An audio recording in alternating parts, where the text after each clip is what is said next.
Central America, the Middle East, and Caribbean, and 49 of 50 states.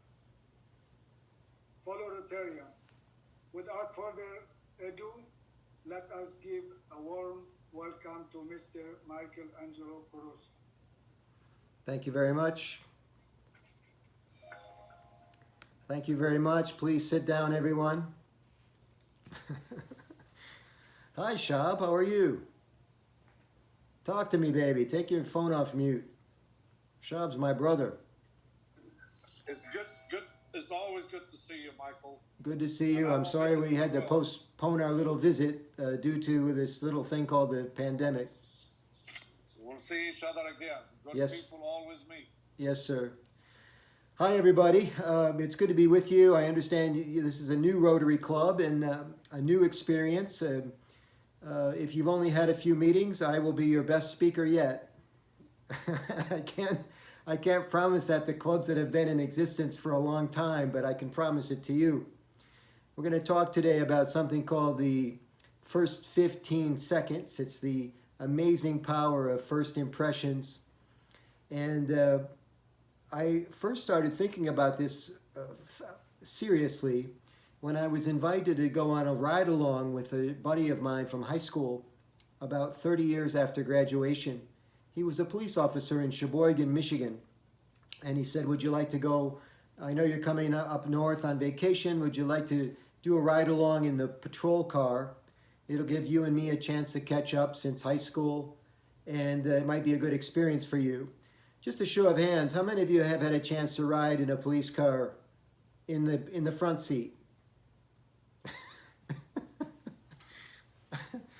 Yeah, it's a very unusual experience, and one of the things I noticed on the ride-along was that Patrolman Frazier took the first 15 seconds of a traffic stop very, very seriously, and he knew quite a bit about the car he had stopped for speeding before he even got out of the car, before the 15 seconds even started.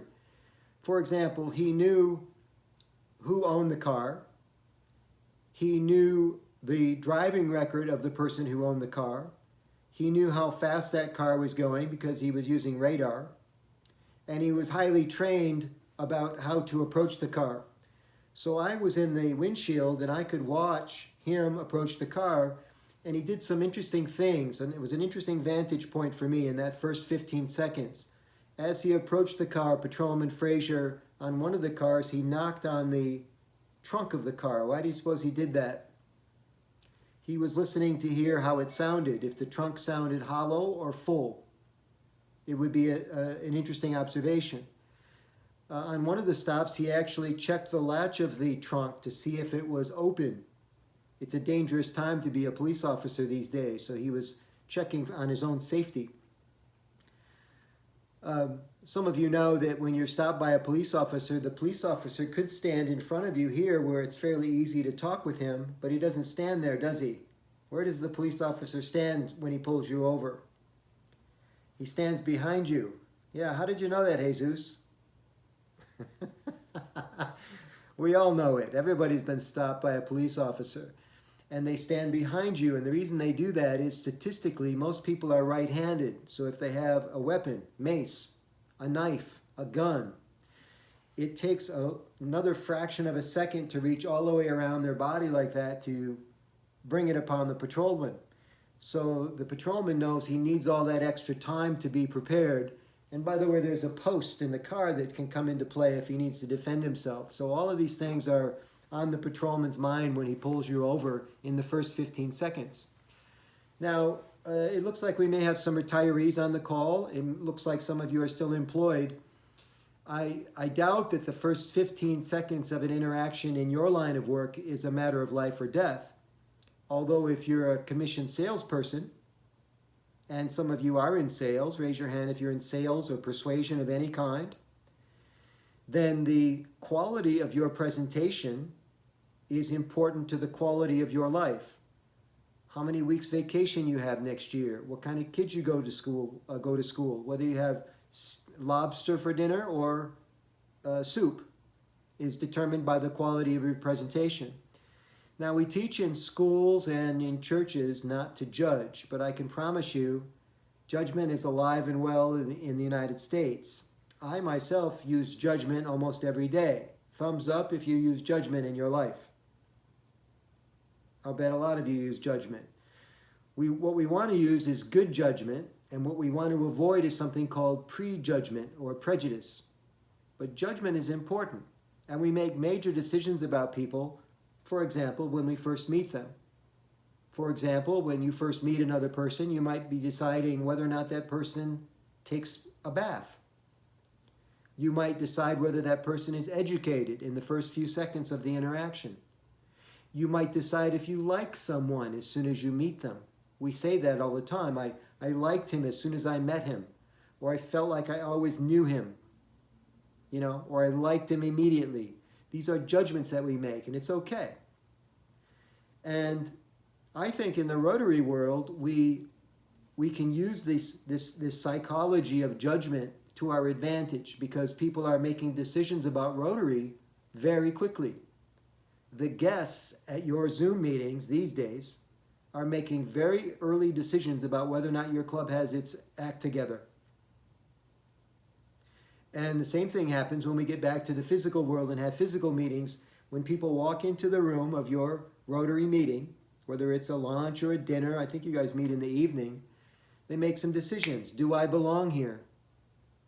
Another decision they'll make very quickly is, do I want to come back? And that's an important decision for a growing Rotary club because you have to have people come back at least 3 times in order to join the club. So we're working all the time to make that amazing first impression. And these days, of course, we're not only making that impression in a visual sense on Zoom, but we're making that impression in emails, texts, our Facebook page, our club Facebook page. And again, there's research, there's software that measures how long people stay on certain pages of your website, right? And there's certainly a measurement for engagement on your Facebook page. I mentioned before we started the meeting tonight that I'm Zone Public Image Coordinator for Zone 28 in my part of the world.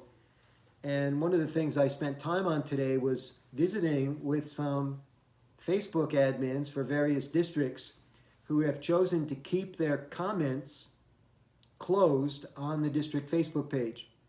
In fact, I went to the district Facebook page so that I could post a compliment about the district.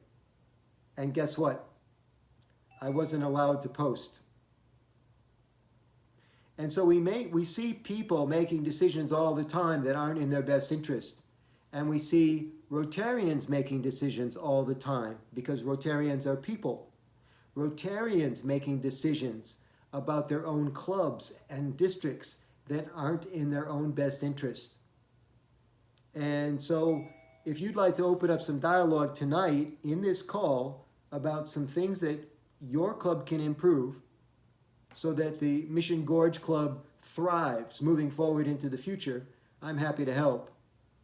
I see Sean has joined us. Hi, Sean. Hi, Josephina. Hi, Diane. So we'll open up for comments. You can type your questions into chat. We can do it that way. And if you want to take your phone off mute when it comes time to ask questions, we can do that as well. So let's talk about some Rotary examples about how we can change the first impression that we give clubs in different ways. Let's talk about online habits that we have. We have currently 22 people on the call tonight. I think Marge was hoping for more. We always hope for more, and yet we're sometimes disappointed that the number's a fraction of what we thought it might be. And why is that? Is it because we did everything we could to market? Or is it because we overestimate our ability to attract people to meetings? Or is it because our offering isn't as attractive as we think it is? We send people a link. Hey, we got this Angelo Caruso guy speaking, and here's his photo. But the photo didn't suit us. Or the 2-minute video that I sent you didn't work for people. It's hard to find out why there's only 22 people on a call when there could be 100. But this is an interesting thing for us to visit about because Zoom is the opportunity to actually have higher attendance than we would in a physical meeting. Thumbs up if you agree with me that attendance could be higher on these Zoom calls. Absolutely. Thank you, Mr. Bill. So what is it that's failing us? I don't know in the case of Mission Gorge, and it's not my job to embarrass anybody tonight. I would never want to do that. But you all may have some ideas about this, and you may want to talk about it, and that would be fine. I can tell you that when I just posted... Hey, Diane? Yes. Could you mute your phone, please? I think that's maybe you that's bleeding through. Thank you. I think that sometimes we don't know best practices for marketing on Zoom. And how would you if you haven't had training in marketing? You know, there are people that go to school for years to get initials after their name. One set of initials is called CMP. Does anybody know what CMP means? You can unmute if you think you know. CMP stands for Certified Meeting Planner. These are people that get credentialed in the art of getting 100 people to something. So this is not an easy thing to do. I just hosted a call with a gentleman who wants to do better for his Rotary Club, and I'm getting ready to post it to a Facebook group. It's a very special Facebook group, and I want to invite all of you to join it. It's called Get the Word Out Now. Marge, if you could type that into chat so people could remember it, that would be great. Somebody may be even to find the link on Facebook and paste it into chat. Get the Word Out Now is a group for any Rotarian who wants to do three things: grow their club, raise more money, or get attention for Rotary. And all we do in that group, I always tease everybody in the group, I say, this is not a bulletin board group. We don't just post stuff and leave it. And it's not a seagull group. You know what a seagull does, right? A seagull flies over, and what's he do? He drops a bunch of stuff, and then he flies away. And we don't do that on this page. We talk about marketing strategies that make things happen. And you see the threads in this Facebook page. They're very deep. Questions, back and forth. Have you tried this? Ideas from multiple people. It's lovely. And it's very rare to see the Rotary community come together like this online in a very nutritious dialogue. So you're all invited to join. You must be admitted to the group, so we're going to check you out, make sure you're a real person and not a bot, and then you can get into the group. But I'm about to post a video there where for 40 minutes I talk with Jacob Knotts from the Rotary Club of Troy about best practices for promoting speakers for his club. And it's my pleasure to do that. And the lessons that we talk about in that call are useful to every Rotary Club, even yours. So if you want to check it out, they're there for you. I think, too, that there are some basic things that we can do online on Facebook that can make us more attractive. We're still using low-res photographs, for example. We're still posting photographs of people with their eyes closed. Why would we do that? I would never do that to you, ever. I promise you two things. I will never answer your phone call in a public restroom. You have my word on that. And I will never, ever post a photo of you with your eyes closed. And if we could get every Rotarian to make this pledge, it would be fantastic. Another thing that we need to do is we need to make our click-throughs, they're called click-throughs or registration links, idiot-proof. You know, we need to make them very simple. And we need to make the offerings very user-friendly, right? So I'm telling clubs, don't even book a speaker that doesn't have a 2-minute sample video, because that video is the lure that pulls people in. All speaker websites look the same. We're all the greatest speaker in the world. We all speak to Fortune 500 companies. We all have a book, right? But when you watch a speaker for 15 seconds, a video of a speaker, you decide right then, I'm going to attend this. Or you decide I'm not attending, right? But either way, there's clarity about the offering. And then there's anticipation. And then that person that's so clear about the fact they like the speaker invites another friend to come. And that's how you get 50 people or 100 people to these Zoom meetings. It's not an easy thing to do, and you almost need somebody to own it, like take care of it and be the custodian. So these are a couple of easy ideas I wanted to share with you. Let's open up for some Q&A. Rotarians always have great ideas and great questions. I'm all yours. I'm happy to help.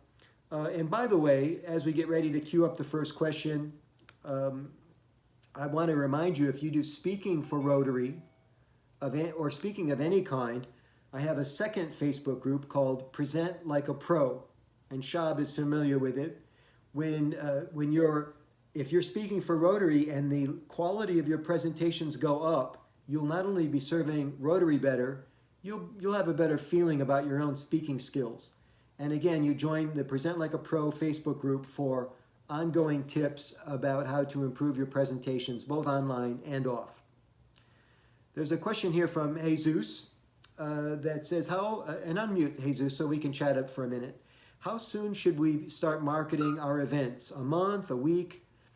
So I think, Jesus, I like to work with a 100-day marketing plan, which is essentially 3 months.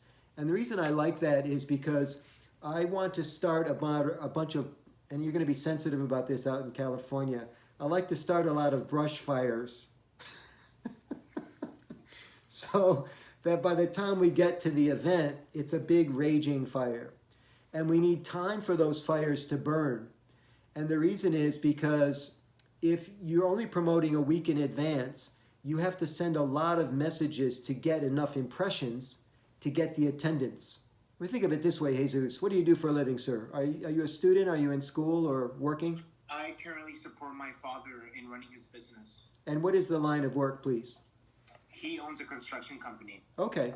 So when you're marketing a construction company with the fact that you're open for bids, or that you're having an open house, or that you have some vacancies, whatever, if you bundle all those messages in a short time frame, you look desperate. And you're really fire hosing everybody, and they get tired of you and they quit your list, or they stop listening to you, and that's not good. But if you know 100 days in advance that you're having an open house or a grand opening or something like this, you can stage the campaign in various steps. Like the first step is called save the date, and you don't even give any details. Keep it mysterious. Big event coming June 2nd or September 2nd. Don't say anything else about it. And then you leak those details as you get closer, which creates anticipation, you know. We do this all the time with large events, foundation galas and district conferences and stuff. We don't tell them all the speakers at the same time, and we hold back one of the surprise speakers so that we can make a surprise announcement late in the game. And all of this is planned in advance by design. Wow, that's so good. Yeah, I mean, I love those long campaigns, and I do them with my own business as well. I'm getting ready to launch a new book, and I will launch it over 100 days. And at first, I'll just tell you there's something big coming, and then I'll tell you I'm writing another book, and then I'll do a poll on Facebook and ask which title you like best. And by the way, I may have already decided on the title, but I want you to play with me, and I want you to have some fun. It's not disingenuous. And people do get on the bandwagon. They do become interested in it. And then there'll be a pre-sale of the book where you can buy it and get some money off because it's not out yet.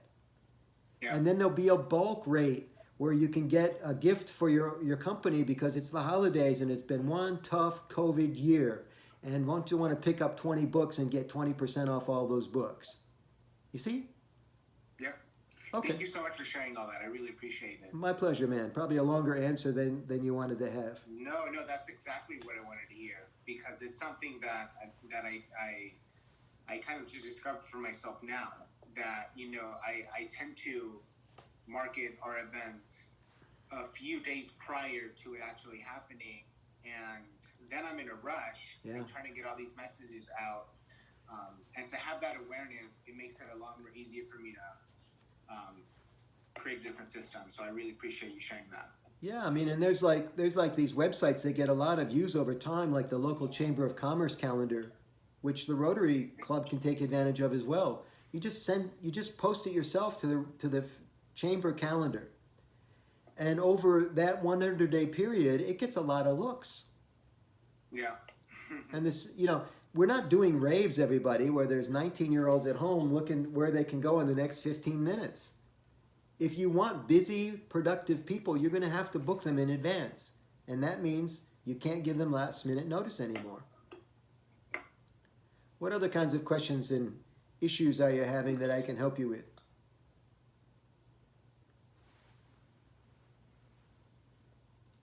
Well, I just have a comment. You ask about how many people are watching. Well, since you started, just a few minutes after you started, I started live on Facebook. So this is live on Facebook right now. Lovely. So you have a lot more people attending Facebook right now. And I am recording on my camera right now. I have a small little tripod set up. Okay. So right now, just to review the numbers, everybody, there are 22 people watching live, but Shab is recording, and he's a man of the world if there ever was one. And if he puts it out on Facebook, along with his personal endorsement, a lot of people are going to find out about the Mission Gorge Rotary Club by this time tomorrow. And I'm a master promoter, and I am not shy of telling people about my programs. In fact, I kid live audiences all the time. I never get tired of telling people how great I am. And if you're going to be a good Rotarian, you better develop that attitude about Rotary, that you should never get tired of telling people how great Rotary is. And yet Rotarians are very humble people. And we're shy about that. And we don't like to fly our own flag at our own peril, because competing agencies are flying their flag all the time and promoting and advertising. How many of you have heard of an event, an online event called TED? TED Talks. Thumbs up? Of course. They're world famous. Think about this now. In March, I had this in my speech when I spoke to my governor class in 1617. TED Talks are about 18 minutes long. They're about as long as the average Rotary presentation. TED has only been in operation, 10 years? Rotary's been in operation for 100 years. Almost every TED Talk is recorded in high-resolution video of a speaker who's practiced their presentation and really had it down. Almost no Rotary presentations are recorded. And by virtue of that, almost none of them are shown on YouTube. By the way, that can be good news, because a lot of Rotary talks are average. We don't want to promote the average talks. We want to push out the above average talks.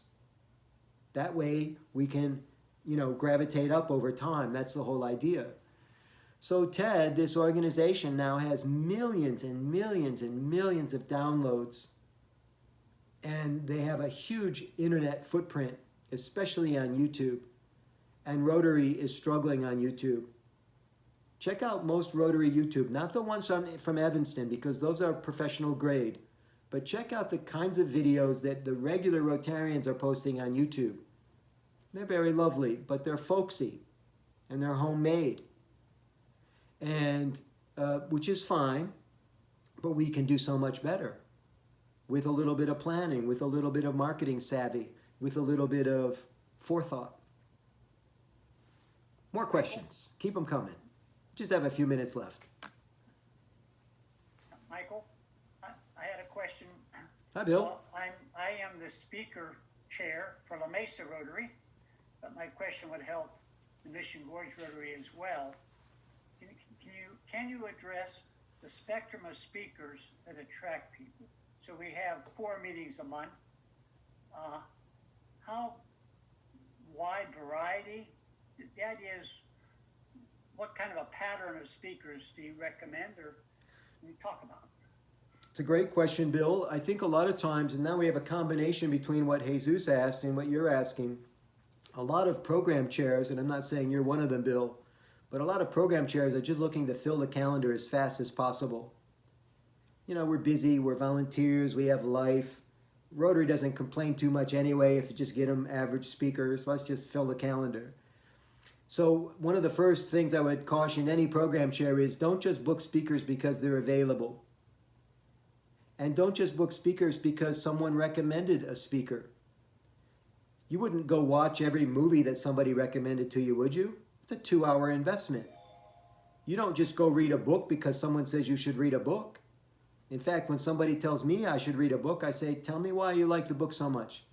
You know, because I have a pretty long list of books to read. I want to move your book up to the top of the list. What can you tell me about it that would help me understand I need to read it right now? And if they can't tell me, I don't put it at the top of the list. I may not put it on the list at all. So we want to book speakers who are also good at promoting themselves, Bill. So I never even look at speakers unless they think enough of themselves to have produced a 2-minute sample of their speaking style. If I can't find them on YouTube, that is not a good sign. Now, some of you might say, well, this is harsh and you're mean and you should be more open to having other speakers. After all, some speakers would rather not be on camera, but they have a good program. And I'll say, yeah, okay, I'll agree. But wouldn't you rather have a speaker that's going to promote their own talk to your club? Wouldn't you rather have a speaker that's going to bring 20 visitors to your club? I mean, if they have a chance to share the link, if the link's not private with a special code that you're not sharing with everybody, there are so many little places here where visitors will lose their way. And so it's like a combination lock. You got to get everything down at the same time. And I'll do another talk for you sometime if you want. We'll try to get her a bigger crowd. And I'll work with you to do it. I'll tell you exactly what to do to get 100 people. But it doesn't happen by accident, ever. I'll tell you a funny story, Bill. A few weeks ago, my own club had a speaker who was a marketing maven. You know what? She's really good at marketing, and she's very popular in the Detroit area. And she posed a question to the program chair, and the question was lovely. We don't get asked this question very often. She says, would it be okay if I promote your Rotary Club event to my audience? And the question was so unusual, our program chair didn't know how to answer it. Oh, gee, yeah. The answer, Bill, of course, is yes, yes. Yeah, we want all the publicity we can get. Oh, yeah. I mean, we don't hear that very often. Publicity can be good sometimes. So why not make that a condition of hiring the speaker or having the speaker? Would you agree to promote our Zoom link to your following if we send people to your website? Oh, that's a good idea. I'm in the speaking business. I wish I could hear that from every meeting planner. I hardly ever hear it from Rotary. Hardly ever. Yeah. So there's your $1 million tip, Bill. Yes, it is. Thank you. Rudy liked that one too, he said in comments. I have a Navy SEAL speaking next week. Just think of all his audience. See, now that title is a good title. That's attractive. That's an interesting thing for people. Mm-hmm. I love it. What other questions do you have about promoting, marketing, first impressions, growing your great club? This is a critical time for the Mission Gorge Club because if you don't root now like a tree, you're never going to make it 5 years.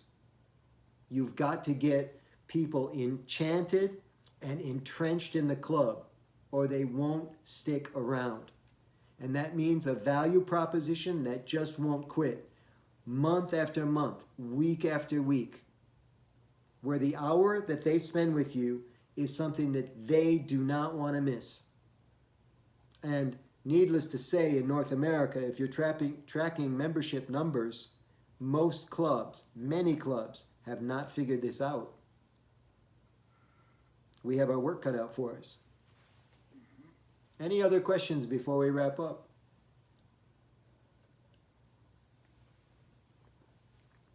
Sean. Yes, sorry. I was wondering if, how do you combat the whole quantity versus quality, right? I think Rotary clubs and our Rotary club, they meet at different frequencies, but for example, our club meets monthly and we want to have a fulfilling experience for each one of our members at every single one of our meetings. It's just inherent, we just want to do a really good job. And so this actually forces us, we're lucky enough, for example, to have guest speakers for the next 6 months, for example, already. How do you create brush fires for each one of those speakers to have a huge wildfire using your analogy, Yeah. For every single month? How do you battle fatigue? How do you battle just over messaging or even just confusion? It's a great question. Rudy, is this a typical format that the speaker opens the program, and will you do any other business after I'm done tonight? I think for most clubs it varies, but sometimes there is business, and for ours, we tend to end right after the guest speaker finishes. Okay. We do some business at the beginning portion. So I like the Rotary Club of Columbus and how they roll with their Zoom meetings. They open with the speaker. A very light amount of protocol at the beginning. I like what you did today. You blazed through it pretty quickly, respectful, but punch the thing, punch the ticket with the Pledge of Allegiance and the 4-way test. Sure, great. And then get the speaker in, because all of your guests did not come to hear your Rotary bling. They came to hear the guest speaker. So get the speaker on and then get the speaker off. It's respectful to the speaker's time. It's respectful to the guests. And then people can hang on for the Rotary bling. Then you do the Rotary bling. What's coming up? I call it moving the microphone around. So you would have at least 3 people from this audience speak. And not Marge and Abe, because they always have the microphone, I'm guessing, because they're leaders. But people that don't normally talk, you must engage respectfully, the wallflowers. Right, Sammy? Right, Bob? Thumbs up. So I'm engaging you right now, and I'm doing it in plain sight. And if I do this once in a while with everybody, hi Arturo, you still with me? And Sean, you haven't said hi yet. I'm looking forward to visiting with you for a minute. Sean's got his thumbs up. This is what I do in live events. I'm calling on people in the audience. How are you? Do you have a question? You look concerned. Did I lose you? And these are speaker tricks that I use to keep the audience engaged. Nobody sleeps in my talks. And so if you're not lucky enough to have a speaker like that on your call every month, at the end, you've got to have a little bit of spark from the members. And you could have what's called a member spotlight, where Bob gets to speak about his life, his family, his career, something interesting that happened to him, the best thing that happened to him last year. And he gets to update everybody, and you learn about Bob as a person. Because in this call, Rudy, when you're finished with me, you're not going to learn about each other. According to what you just said, you're going to hang up. And I'm just saying it would be more nutritional if you could work that out. The other thing that the Columbus Club does at the end of the call is that they would have breakout rooms. Marge, this is a technical thing in Zoom where you could push people off, and you wouldn't do it with a crowd this size. You could probably, but any larger than this, there's too many microphones. But you bust people into breakout rooms. And it's lovely because when you announce the breakout rooms, they get clustered in 3s and 4s, and they don't know who they're going to be clustered with. It's like what happens when you sit down at a table. You don't know who you're going to sit with. And it's lovely because you catch up for a few minutes. And then the meeting planner says, we're coming back in 30 seconds, everybody. And everybody's watching the clock now. And everybody comes back together in the big room. Have you guys done this yet? Yeah, it's interesting. And you do that at trainings in the past, like for Rotaract trainings. I know that they've done breakout rooms. It's pretty unique. Yeah, and you do that at the end of the call, Rudy, because some people may not want to do the breakout. So it starts. You're staging it like a TV show, which I highly recommend you run the Zoom calls like a TV show, and a specific TV show, Saturday Night Live, because Saturday Night Live runs their show in what's called a power programming structure. The strongest stuff is on first. The cold open, the one they go, live from New York, this is Saturday night. Remember that? That's always at the beginning because everybody tunes in to see that. It's never at the end. The weakest skit is on at 10 to 1 in the morning. Right, Elizabeth? Elizabeth, your photo doesn't look life. Oh, there she is. I was going to say, she didn't look very lifelike. So that's another long answer to your short question. The power structure, I really like it. And the good news too about the speaker coming on first, everybody, is you can do that recording, Marge, and then you shut the recording off for maybe the more meandering part of the meeting, because you never know if you're going to get questions from people. It may not be the stuff that's ready for prime time on the YouTube channel or on the Facebook channel. So there you go. Michael, how do you cater for your mature audience and the loyal Rotarians, and at the same time you attract young professionals? I have a very dedicated opinion about young professionals, and I always mean it as a compliment, but for some reason, sometimes it's not perceived that way. And oddly, a lot of older people take umbrage when I say this about younger people. Younger people they like two things. They like energy, which is speed, and they like attention. Rudy, do you like attention? I know you do. And older people are different, you know. Older people, like, look at Bill, man. He's had enough attention in his life. You could just see it in his face. But Rudy wants to be involved. Look at Jesus plugged in with me now because he's young. He wants attention. And I know this because I was young not too long ago, and I spent a lot of time with young Rotarians and Rotaractors and what we call now in Rotary the emerging leaders. And I think they like a different pace to the meeting, Shab. They like things to move along, and they don't want to wait 10 years to be allowed to be considered for club president. And by the way, we do that at Rotary International. We do it with the President of the United States. Look at the election coming up. Two of the oldest people that have ever applied for the job. And older is not better in a lot of cases. So if we're going to try to be all things to all people, Shab, which I'm not sure is a good idea, I rather like, then we have to have a meeting that moves along. I was at a physical meeting not long ago where you know what a 50-50 drawing is? Thumbs up, 50-50. It took 6 minutes to do a 50-50 drawing. And I know because I timed it. I'm like, oh my God, this is like it's slow motion. It was the worst thing ever. And some of the Rotarians were getting up to leave. They just couldn't stay through the shenanigans. You know, can you move it along and keep it more interesting? Again, like a TV show. But having said all this, Shab, I'm a fan of a club within a club, so that and this is going to be an issue as Rotaract tries to find its way in these mature Rotary clubs.